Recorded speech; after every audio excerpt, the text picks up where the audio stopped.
At the family party, my parents said, "We wish your sister was our only child," in front of everyone. My sister grinned. I didn't cry. I just acted. 1 week later, their wish came true and their lives began to fall apart. My family looked at me like I was a mistake, an inconvenient truth they wished they could erase.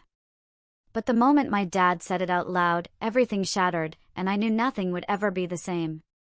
The air was thick with the smell of barbecue and forced smiles, a supposed celebration for my father's 60th birthday where I always felt like an outsider looking in. They never hit me, never screamed. But every sentence they spoke was a blade wrapped in politeness, and every comparison to my sister, Chloe, was a reminder that I was a draft they wished they could just delete. Chloe was the golden child, perfect grades, perfect smile, the kind of person who could trip over her own ego and still land to applause. Me? I was the quiet one, the afterthought, the "he's doing his best" trophy they only polished when guests asked about me. I learned early that love in our house was conditional, praise a currency only Chloe could afford. I used to think I'd earn it, that if I just worked hard enough, they'd finally look at me the way they looked at her. That day never came. Instead, the family party detonated the illusion completely. I arrived early with a small, thoughtful gift, an engraved pocket watch I'd saved for, knowing Dad loved old things. I hoped, just for once, he'd see I truly knew him. 20 minutes later, Chloe swept in, wearing a designer dress that probably cost more than my monthly rent. Everyone cheered like a celebrity had entered. Mom hugged her so tight I thought they might fuse, proclaiming, "Our pride and joy is here." Dad laughed, "The star of the family has arrived." I stood there, holding that damn watch, invisible in plain sight. Dinner started, and the jokes flew, all stories about Chloe's achievements, her promotions, her exotic vacations, her finance bro boyfriend who probably called his parents just to hear them clap. I tried to join in, to add something, but every time I opened my mouth, someone talked over me, like my volume was permanently stuck on mute. Then, Aunt Carol asked my parents how it felt to have such successful kids. Dad smiled, glanced at me, and said, "Well, we wish Chloe was our only child, but what can you do?" Everyone laughed like it was the funniest thing they'd ever heard, like those words didn't slice straight through me. Chloe smirked, that tiny, smug twist of her mouth I'd seen 100 times. The one that screamed, "I win again." Mom chimed in, "He knows we're kidding," and patted my arm like I was a pet learning tricks too slowly. I just sat there, staring at the tablecloth, the laughter echoing in my skull like a broken record. I didn't cry. Tears felt too small a weapon for what they'd done. I just smiled politely, said, "Excuse me," and walked out into the night air that felt colder than I remembered. Behind me, I heard my cousin, Ethan, whisper, "Is he mad?" Someone laughed, Liam's sensitive. That was the last thing I heard before the door shut. I drove home in silence, the road lights flashing like an old film reel. Every forgotten birthday, every ignored achievement, every maybe next time carved into my ribs like tally marks. When I got home, I didn't throw things or scream. I just sat down and wrote a list. Not of revenge, not yet, but of truth. Every way they'd made me feel small. Every time they'd chosen Chloe over me. Every apology I'd given just to keep the peace. Somewhere around 3 in the morning, as the list grew longer, the hurt turned into something else, clarity. If they wanted a life without me, they could have it. I'd spent my whole existence trying to be part of a family that had already decided I didn't belong. For the first time, I decided to give them exactly what they always wanted, distance. The next morning, I sent a polite text, "Hey, I'll be stepping back from family events for a while. Need to focus on myself. Take care." Mom replied, "Don't be dramatic." Dad sent nothing. Chloe sent a laughing emoji. I turned off my phone, blocked their numbers, deleted the family chat. For the first time, silence didn't feel empty. It felt earned. Over the next few days, I started cleaning my apartment, deleting old photos, removing every trace of them, like pruning a dying tree so something else could grow. At work, I stopped apologizing for existing and started asking for what I deserved, and people listened. Turns out, when you stop trying to be liked, you start being respected. I thought that was the end of the story, but life has this strange timing. A week later, I got a call from a lawyer I barely remembered, my Grandpa George's attorney. Grandpa George had passed years ago, but his estate had been locked in probate because of a land dispute. It had finally cleared. "Mr. Henderson," the lawyer said, "your grandfather left you his house and property in Willow Creek." I blinked. "Wait, just me?" "Yes, just you," he confirmed. His will was quite specific. I couldn't even process it. Grandpa George, the one who used to sneak me cookies when Mom wasn't looking, the only one who ever said, "You're different, and that's a good thing." He'd left me everything. The house, the land, even a small trust fund for upkeep. I drove there that weekend. A quiet old house, surrounded by trees, sunlight spilling through the windows like forgiveness itself. For the first time in my life, I felt like I belonged somewhere. I didn't tell anyone. Not my parents, not Chloe. Not yet. Part of me wanted to see what would happen when they realized the one they wished away had inherited the thing they all thought they deserved. That night, sitting in Grandpa George's old armchair, I poured myself a glass of his favorite whiskey. "You always saw me, didn't you?" I said out loud. In the quiet creak of the house, it almost felt like he answered. I decided then that I wouldn't use this gift to gloat. Not yet. But I also wouldn't hide it when the truth eventually came out. Some lessons life teaches with words, some with absence. The week after the party, I kept my distance completely. No calls, no texts, no visits. Soon, the messages started turning from annoyance to worry. "Liam, call us. Where are you? Stop being childish. And finally, if you keep this up, don't expect us to come crawling." I smiled. They still didn't understand. I wasn't waiting for them to crawl. I was walking away for good.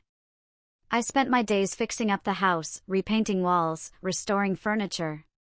With every brushstroke, I felt the weight of their voices fading. One night, sitting on the porch, watching the stars over Willow Creek, I realized I didn't hate them anymore. I just didn't care. That was worse for them than any revenge I could plan.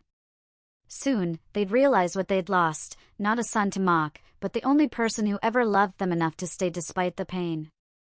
I didn't need to lift a finger. Life was already writing their downfall, and the ink was dry.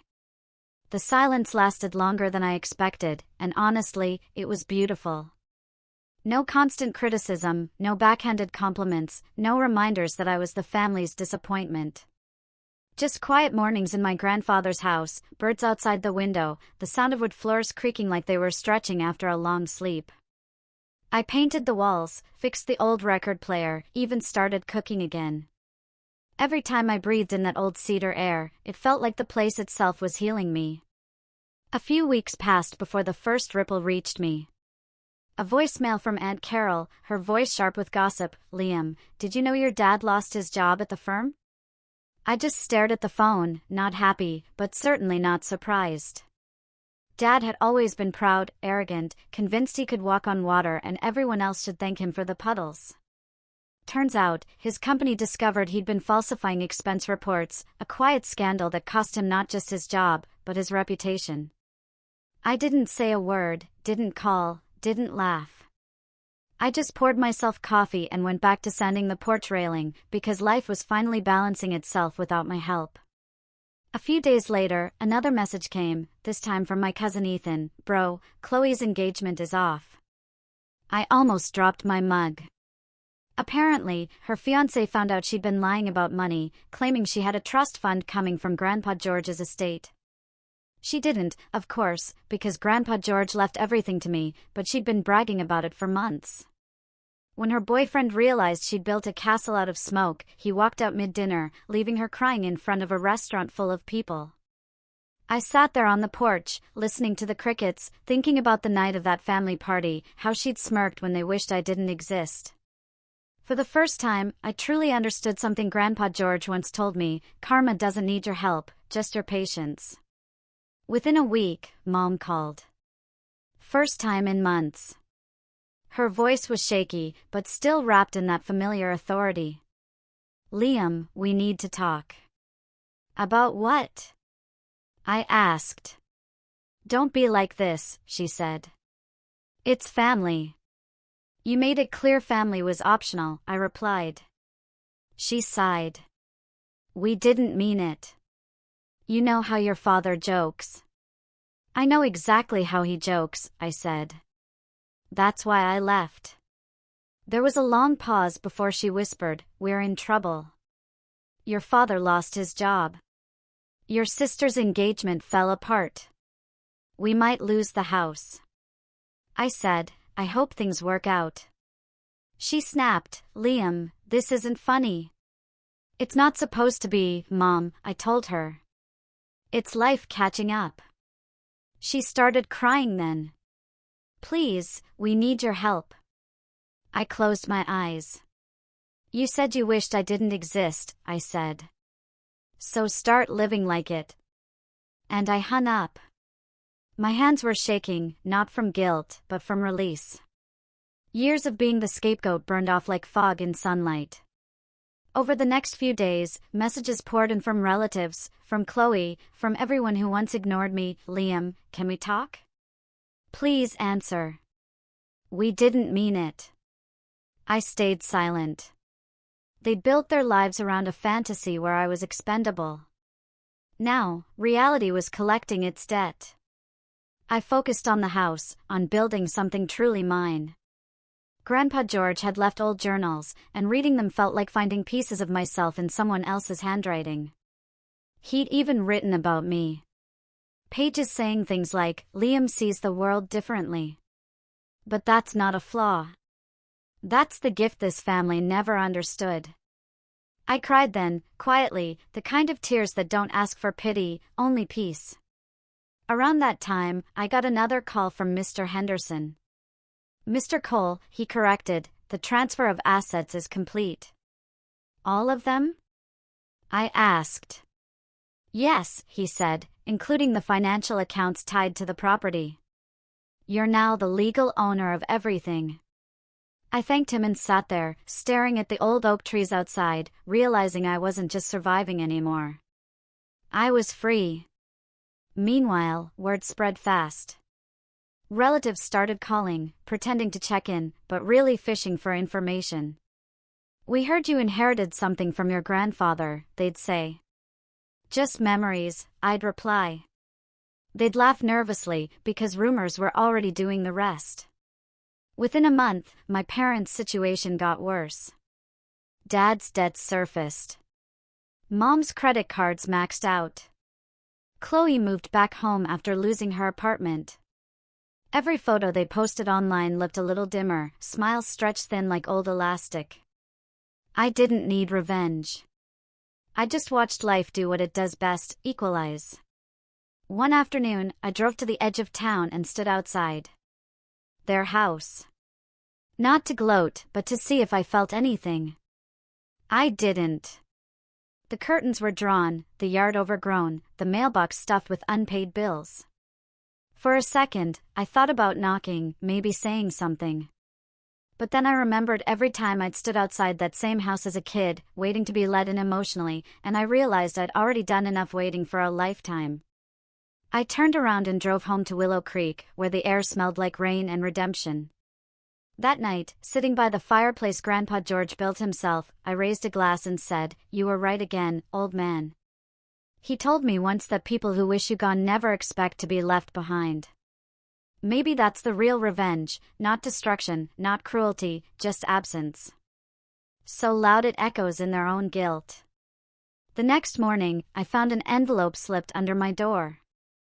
No return address, just my name in Mom's trembling, uneven handwriting. Inside was a letter saying, "We're sorry, Liam. We didn't realize what we were doing until it was too late. Please come home." I read it twice, folded it carefully, and set it on the mantel beside Grandpa George's photo. "This is home now," I whispered, and the house creaked softly like it agreed. For the first time in my life, I wasn't chasing approval. I wasn't begging to belong. I just existed, whole, calm, unbothered. Somewhere out there, the family that once wished me gone was learning what it actually meant to live without me. A few months passed before the truth finally exploded like a storm no one saw coming. It started small, a post on Facebook from some distant cousin congratulating me on the beautiful Willow Creek estate. Within hours, my phone lit up like a fire alarm. Missed calls from Mom, texts from Chloe, even a voicemail from Dad, his voice dripping with disbelief. "Liam, why didn't you tell us about the inheritance?" Then another, angrier, "That house was supposed to go to your sister." I laughed out loud, the kind of laugh that comes from years of being the punchline and finally getting the joke. By evening, they were at my gate. All three of them standing in the rain like a forgotten painting. Dad red-faced, Mom trembling, Chloe clutching her phone like she could buy her way out of the past. "Open the door, Liam!" Mom shouted. "We just want to talk." I spoke through the intercom, "You talked enough at the party." Dad barked, "This isn't fair. You manipulated him into leaving you everything." "I didn't have to manipulate him," I said. "He just saw what you refused to see." Chloe stepped forward, her voice venomous underneath. "Come on, Liam. You don't even like old houses. This isn't you." "Maybe you never knew me well enough to say that," I replied. Dad slammed his hand on the gate. "We're your family." "You made sure I forgot that years ago," I shot back. The rain was pouring, thunder cracking behind them like applause from the universe itself. For a moment, none of them spoke. They just stood there, drenched, realizing they couldn't guilt their way in anymore. Then Mom whispered, "Please, we're sorry. We didn't mean it." "You meant it enough to say it in front of everyone," I said. She started crying. "We've lost everything, Liam." "No," I countered. "You lost me." Everything else followed. Chloe shouted, "You're cruel." "No," I said, "I'm finally honest." They stood there a moment longer before leaving, headlights vanishing down the road. I stood watching until the dark swallowed them whole. That night, I couldn't sleep. Not out of guilt, but because something in me felt lighter than air, like all the years of carrying their approval had finally burned away. But fate wasn't done yet. The next morning, I got a call from Grandpa George's lawyer again, his tone careful. "Mr. Henderson," he said, "there's one last thing your grandfather wanted you to know." I frowned. "What is it?" He said Grandpa George had left a sealed letter for my parents, but instructed him to deliver it only if they ever came to me asking for help. My heart skipped. "You mean now?" "Exactly." He emailed me a scan, adding, "It's your choice whether to send it." I opened it and read Grandpa George's handwriting, shaky but strong, to my son and his wife. "If you're reading this, then you've finally learned that love cannot be withdrawn like money from a bank. You spent years hoarding affection and investing only in perfection, forgetting that real family is built on forgiveness, not favoritism. I left the house to Liam because he earned it. Not through success, but through survival. You have everything you ever wanted, except the one thing you threw away, him. If you want him back, start by apologizing to yourselves." I stared at those words, tears pricking my eyes, not from sadness, but from the weight of truth that spanned generations. I sent the letter, not out of revenge, but because I wanted them to feel what honesty sounds like when it's written in a love they never understood. Days passed. Silence again, until one evening, there was a knock, soft, hesitant. When I opened the door, Chloe was standing there, alone, eyes swollen, makeup ruined, holding that same letter. "He loved you more than anyone," she said, her voice breaking. "We all knew it. And we hated you for it, because we wanted it, too." I didn't speak. I just listened as she cried.